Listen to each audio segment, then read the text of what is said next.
Concrete surface profiles are designated CSP 1 through 9 and are specified by the International Concrete Repair Institute in the Technical Guidelines 03732. For our application, we require a CSP 3. This will provide us with a suitable profile for repairs or priming.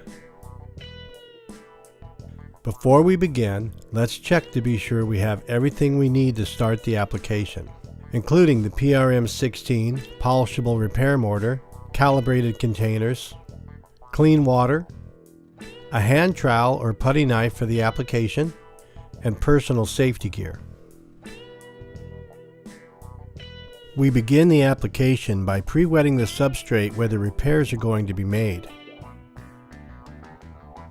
This will help ensure a good bond to the substrate and prevent rapid moisture loss during the application.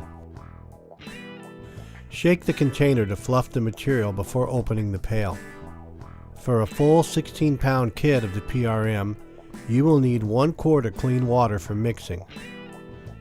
To mix a smaller amount like we are here, we will use the ratio of 4.5 parts of powder to 1 part of water.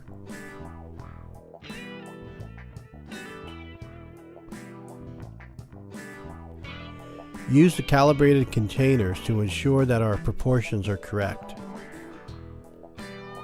Mix to a smooth and even consistency.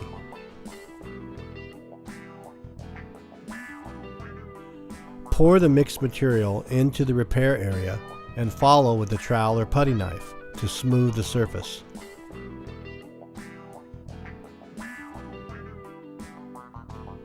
For polishing applications, you should leave the repair area 1/8 of an inch above the surface. This way the grinder will cut the repair flush.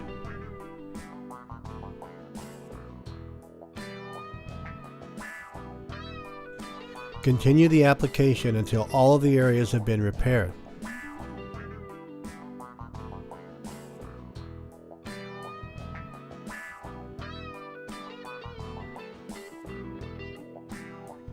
Allow 4 to 5 hours for the material to dry before grinding.